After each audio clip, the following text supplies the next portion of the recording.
ano nyo boundaries nyo Kakalimutan nyo yung boundaries nyo. Una sa lahat, hindi nyo kami binabayaran dito para magtau-tauhan at gawin yung robot at gawin yung katatawanan sa harapan.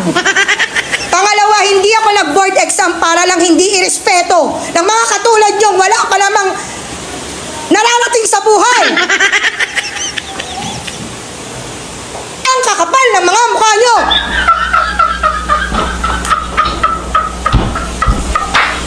Hindi nyo nga kaya buhayin yung mga sarili nyo?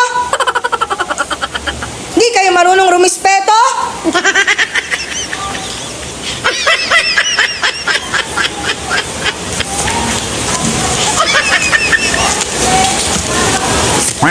Mag-board exam din kayo para malaman nyo kung hanggang saan kayo.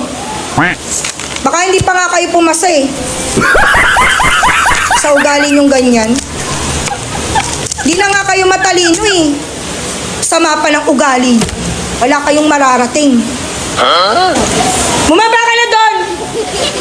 Tatawa ka pa. Ingrato. Ayaw, di ba?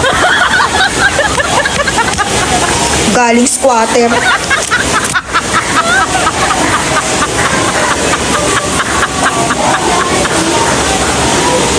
Nang mararating sa buhay.